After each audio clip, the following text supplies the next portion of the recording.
let's get the show on the road. And I want to share with you three cases, particularly that I've been following. The first case I want to tell you about is this guy called Chris Watts, right? So, Chris Watts is a guy that's in Colorado. He's about 35 years of age and he's got two daughters, Cece and Celeste, and I forgot what the other girl's name was, but they're age 4 and 3. And Chris Watts is married to Shanann Watts, who is in multi-level marketing. And you can Google, go off to YouTube and Google and see the lots of videos. But Chris Watts is this doting family dad, right? That also makes all the lunches for the kids. He, drops them off to school, picks them up. He is like the model dad, right? And Shanann is always raving about how great her husband is, Chris Watts. But Chris Watts, well, he's not so good after all. You see, Chris Watts actually falls in love with a woman called Nicole Kessinger. And Nicole Kessinger works as a receptionist at the company that he works as. He's a mechanic, right? And what he does is he fixes up things not on cars, but faults on gas pipes, because the company he works for is a company that has got oil and gas, and he fixes up leaks. But regardless, that's just detail. So he falls in love with Nicole Kessinger, and over a 6 weeks period, he just falls madly in love. And out of going from one extreme of being the doting dad, he becomes what is known as a family annihilator. That's right, in a matter of 8 weeks, so he can be with his mistress, who's madly in love because the sex is incredible.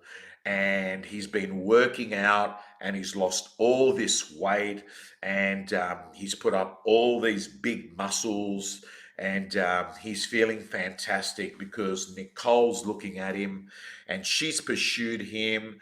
And yes, they fall in love. And this guy, instead of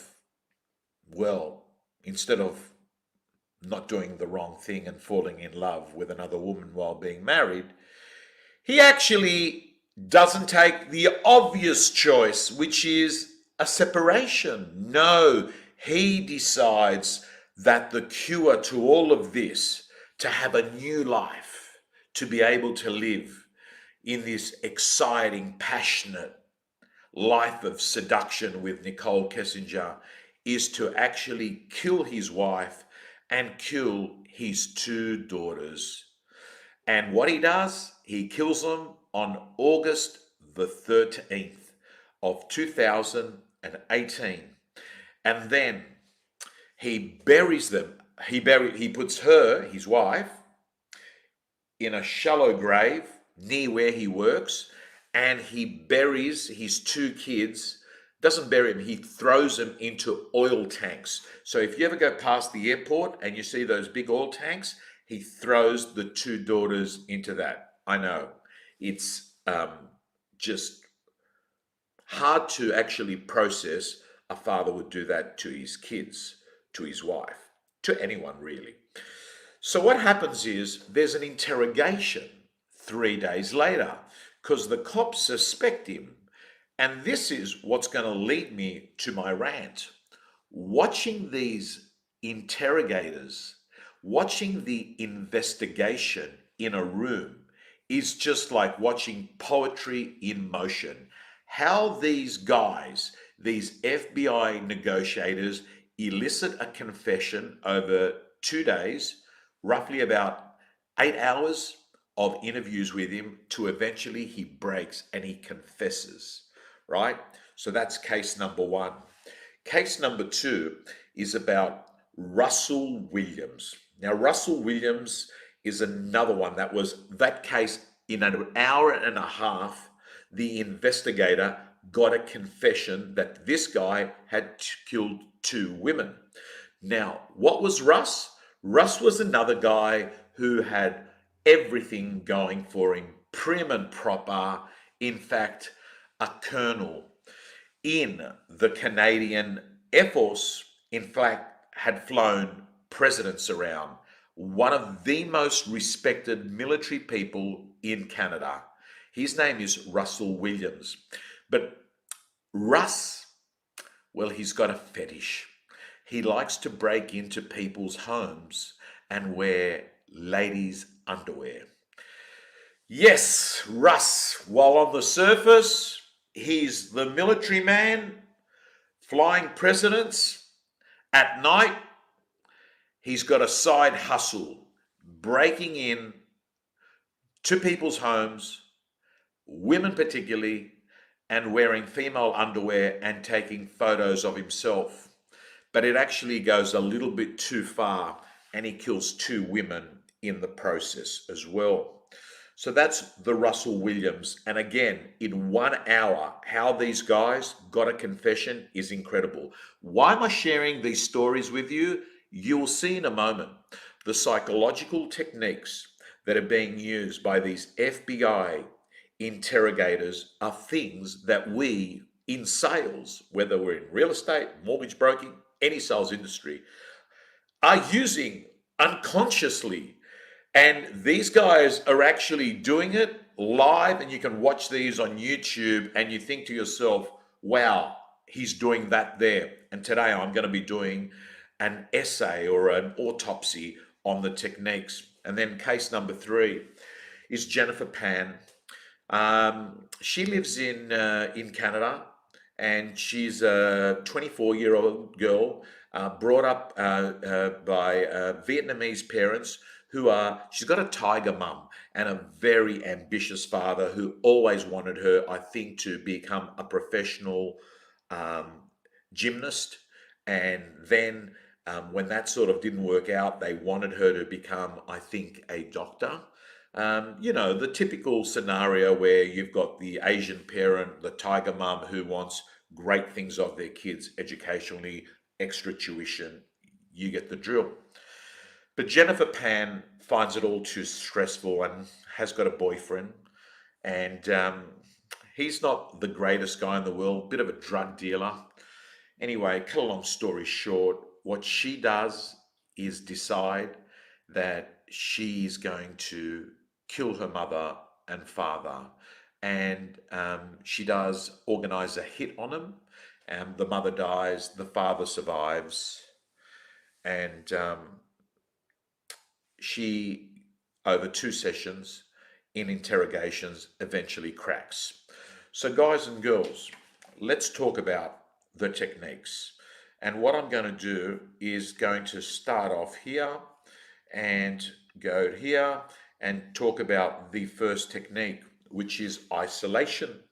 So, the first technique that it's actually not the first technique. The first technique, is it?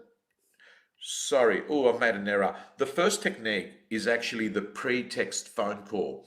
This is something that FBI investigators do all the time. So I want you to picture this. So Susan, who's watching this on the other side of the camera, like most of you who are watching this are. Susan, picture this. Let's make Susan the person that's done the crime. She's walked into Coles. She's walked into Coles supermarket.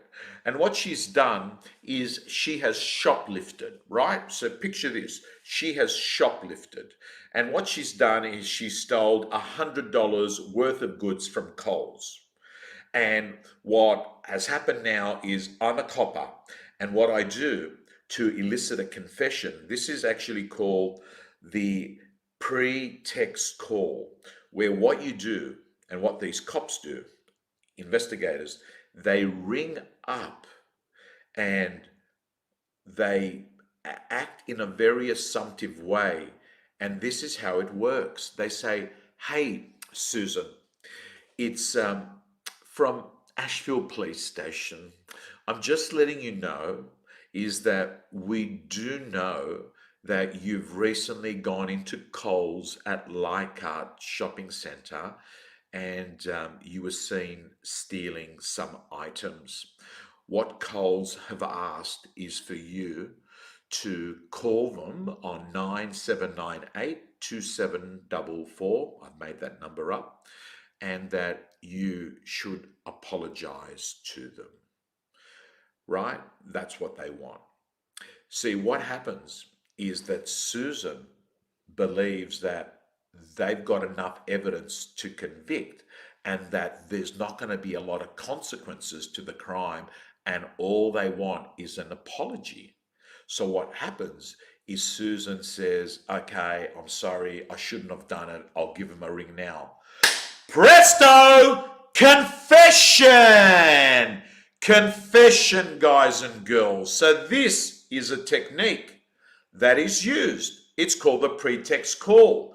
Let me move on to the second technique, which is called isolation.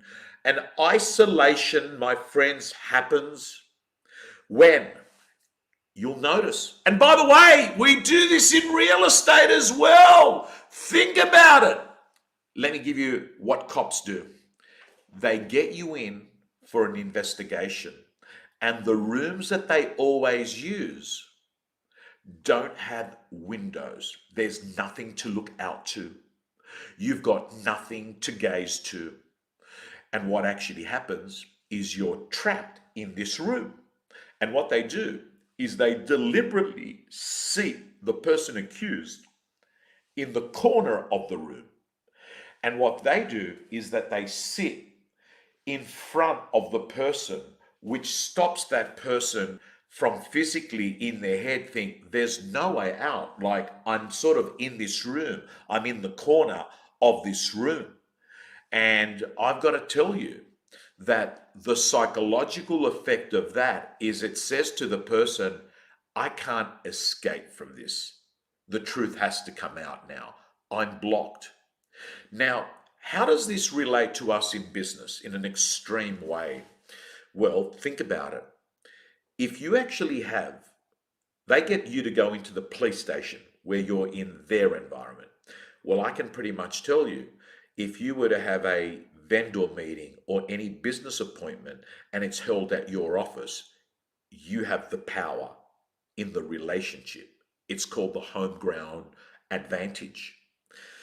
And I've got to also say to you, not only that, pictures trying to sign up a listing. Do you honestly think you're going to sign up a listing if you're sitting in one part of the lounge room and they're sitting in the other side of the kitchen? It ain't going to happen. You generally have to be at a table where you can actually converse and actually do business. So there is one similarity that I see that's used in influence in both those contexts. We then move into the next one. And this one should be, obvious to all the people that watch my rant, who are generally salespeople, and that is rapport building. And one of the things that we notice FBI interrogators do very early in an interrogation is that they try and build a relationship with the accused. And the way that they do that is that they become very friendly. It's not too hostile, or there's not too much tension. And what they'll often do is say, the reason we've called you in is we're doing a few interviews just to tie off some loose ends. So they really play it down. They minimize it, which is a technique I'm going to talk about shortly, maximization and minimization. So they minimize it. And what they actually do is essentially try and make it look like, hey, this is not a big deal, and hey, I like you, and they get on. And what you'll notice in all these interrogations, very early on, they offer people food, coffee, drinks, whatever that person wants, because they want the accused to think this person's a good guy, right? Let's move on to the next thing. And by the way, we clearly know that in sales, people, if they like you and they trust you, well, man, they're sort of things that you can't get listings without, right? The absence of like and trust means that you're not going to get the listing. I'm not saying that if you've got likability and trust, you'll always get the listing. No, there's got to be more to it. You've got to solve a problem. You've got to have evidence that you can actually understand what their problem is. And you've got to actually give them a solution to that problem. And it's got to be a solution that they think is a great return of investment. But what I'm saying is the absence of like and trust means you can't go to the next step. So let's move on to the next one, which is called the waiver of rights. And the waiver of rights is this is the biggest thing an interrogator wants to do. They want to be able to get you to waive your rights of hiring an attorney or remaining silent. It is so important to them. And you can always see in any of these interrogations that they're devastated if the person says, I want a lawyer. And by the way, while we're at it, can I say, based on everything that I know and I've ever studied about the law, about the police, about crimes, I would suggest that even if you haven't done anything wrong, it's probably the safest thing to say, hey, listen, I really want an attorney. I want a lawyer.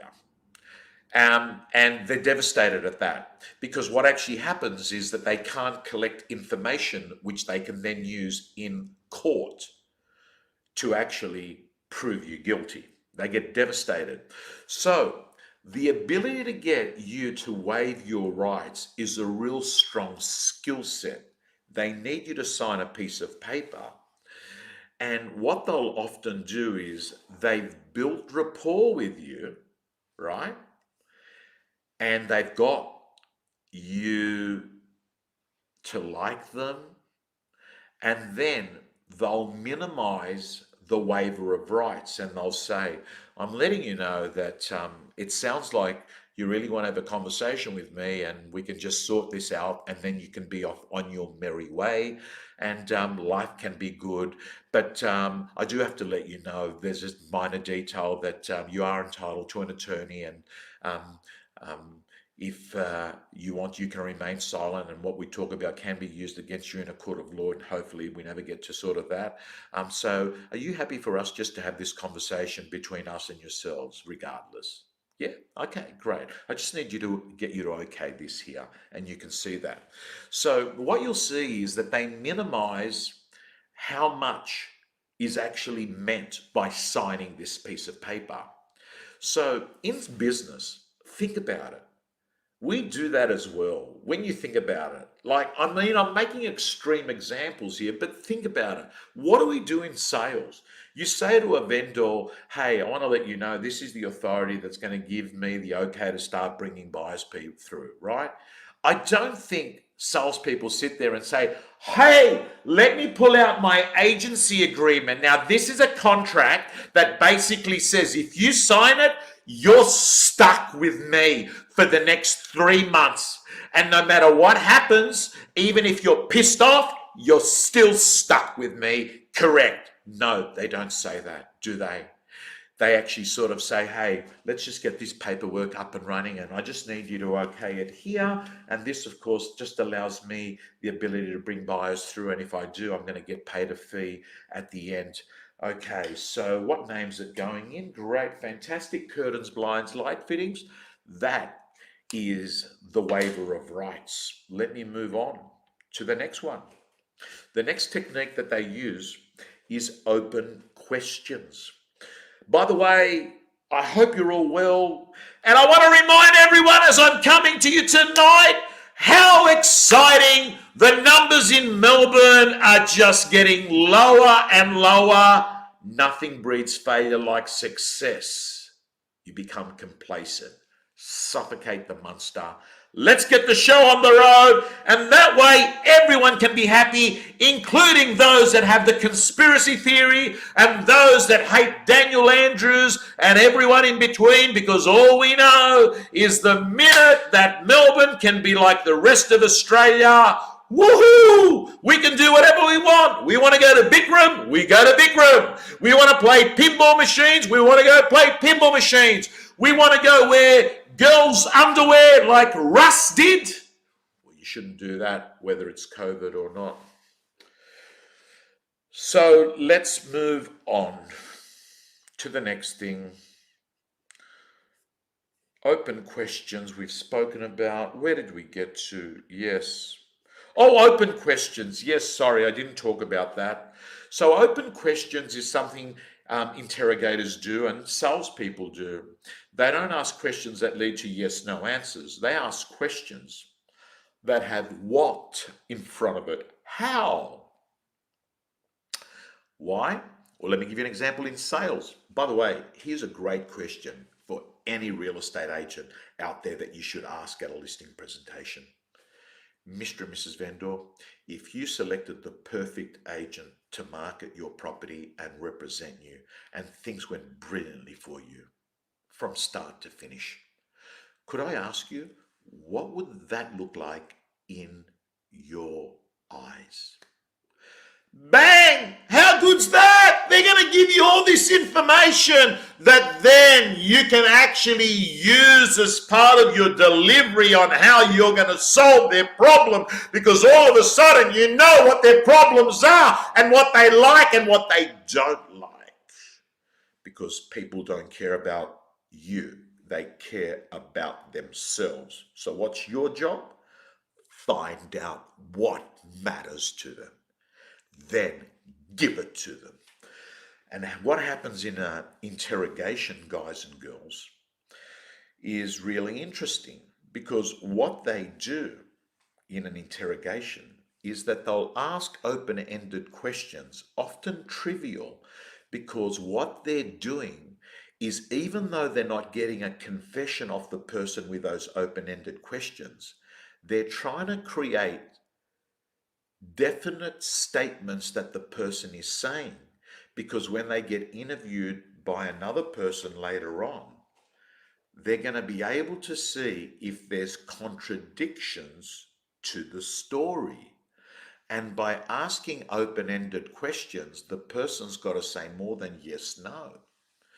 So questions are great, whether you're a cop or a salesperson. So we move on to the next one, and it is the accusation.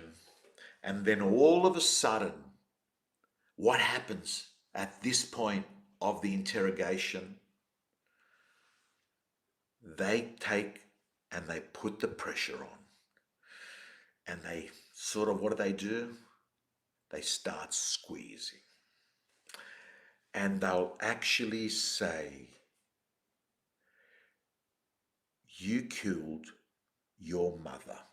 You tried to kill your father. So all of a sudden, the tempo goes up.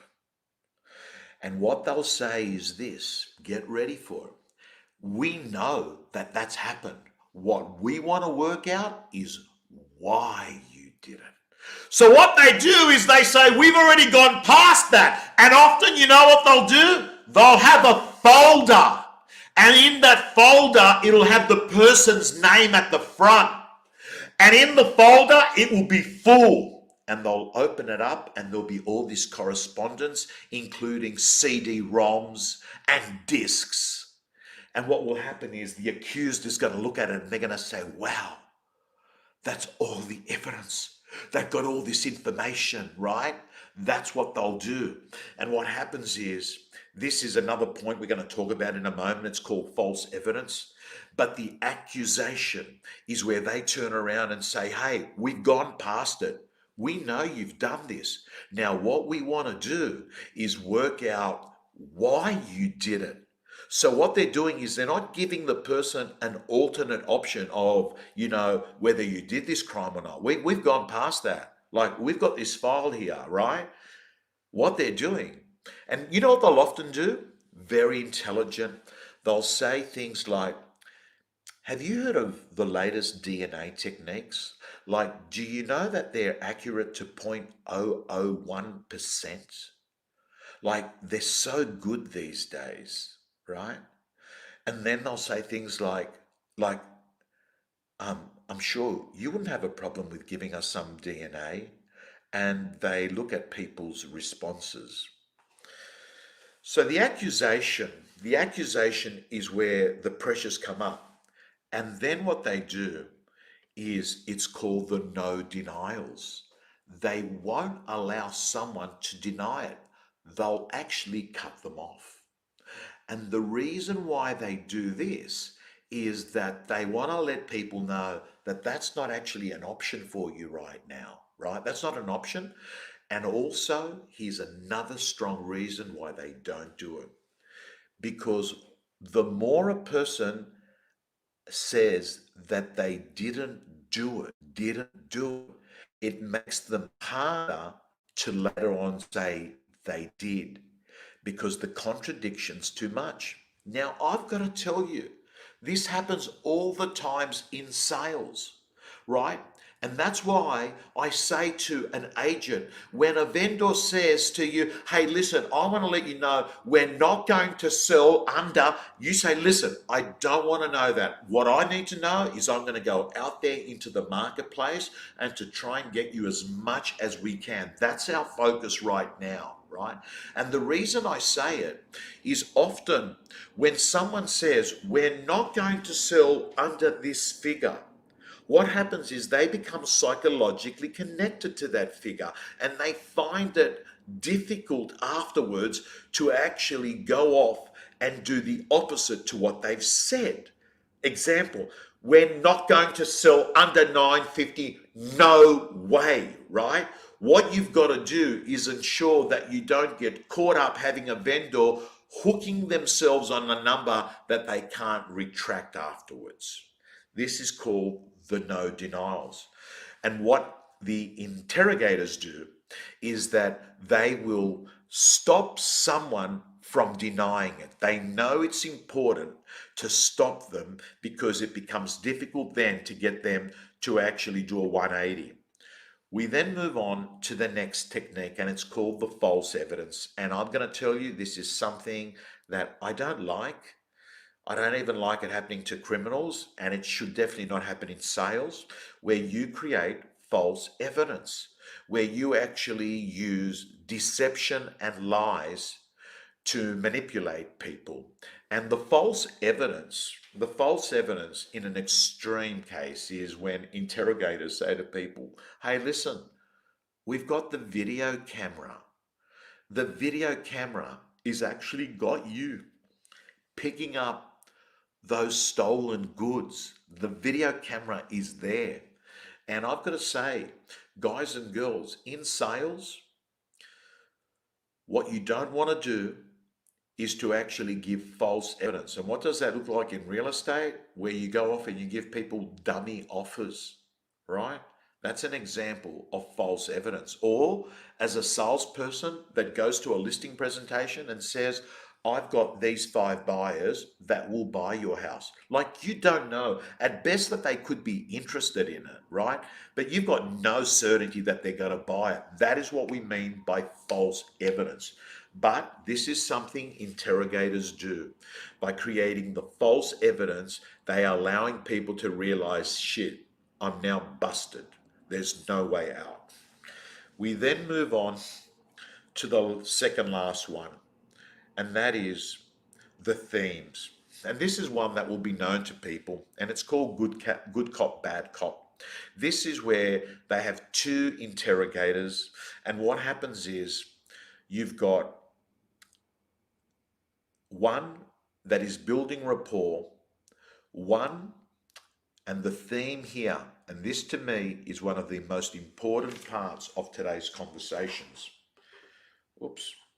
And that is that what you'll notice with the themes is that they'll create, here's an example. Let's use the Susan stolen goods from Coles. Susan, um, we actually think that you stole that food because you were hungry. And during COVID 19, you haven't had a job and it's been a really hard time. And we sort of understand why you would do something like that. We get it, right? But at the same time, we also know that there's been someone who's been stealing from hundreds of shops for 2 years, right? And what we need to do is to ensure that that's not you. And what this person's been doing is also been breaking into people's houses not far from Coles for around 2 years, stealing things from people's houses. So do you see what they do? They create a bad theme a lot worse than what's actually happened to sort of say to people, is this you? And then you've got a likelier probability if you've done the crime to say, no, sorry, I did this. I actually took that food because you're right. I needed to eat and I didn't have money and it was a one off. See what happens? They get the confession. So that's called using good themes, bad themes, and it's also along the lines of good cop, bad cop, where they have, and that happens in sales all the time. You'll always see it. And look, sometimes in real estate, I am the bad guy at an auction, because the salesperson's built too much of a relationship with a vendor, and I'll come in and I'll say, hey, listen, I know that we're $50,000 short at the moment, but I've got to say to you, like $950,000 in today's market, based on what I've got here, CoreLogic RP data, appears to be pretty decent money for you. And my concern is that if JobKeeper goes and the holidays of mortgages goes and we've got unemployment at 15%, that all of a sudden 950 looks going to look like top dollar. And when you're going to get 850 in March, I'm going to think to myself, right? So that is an example of good cop, bad cop, right? And by the way, everything I'm speaking to you about right here, right now, is all to be done with integrity. When you're helping someone make a decision, that's good for them. This is not techniques. I'm not saying you should use these techniques that cops use to actually manipulate people where they lose and you win. This is basically to help people make decisions because fundamentally you think it's actually not a bad thing for the people that I'm representing. And then we move on to the last one. And the last one is the confession. And what you'll notice in any interview with FBI interrogators is once we have a confession, what actually happens. Oh, sorry, my camera's gone fuzzy. What happens with the confession is eventually the person cracks, and often they crack because they're getting tired and it's getting really, really difficult, and people are getting fatigued. And when all these techniques have been done, eventually a person can confess. And at this point, the person, the interrogator, moves closer and touches the person on the shoulder and basically becomes like a friend to them, right? And then what they do is they try and get the confession on tape, which is generally being recorded in the room, or on paper. And the confession is, of course, the conclusion that they have achieved their deal. Guys and girls, this was a bit of a twist to the normal Sunday night rant, but I thought I'd share with you some of the things that I've been spending my time watching and doing and being curious about. I'm curious about human behavior. I'm curious about psychology. And I want to thank you again for watching this Sunday night rant. And I look forward to talking to you all during the week. We've got some great real estate contact for our gym members. And Melbourne, keep going. I've got a very strong feeling that you're not going to have to wait till the 28th of October to do a private inspection. Fingers crossed. Guys and girls, if you've enjoyed this rant, please press the share button. And I'm going to say a big thank you and I've got to tell you, I'm pumped and excited now that organizations understand the engagement I've got with the world of real estate. Like, you can go onto Facebook and have a look at the data that shows you by field, by category. I totally outstrip any other organization, trainer, whatever, media people that, market to real estate agents. the gap is big, and that's why I've got companies like Agent Box, Campaign Agent, Before You Bid, Anywhere Auctions, organizations that I adore. I like their products. I push their products, and I've picked the best of the best in their field, and check them out. Guys and girls, signing off. Have a great week.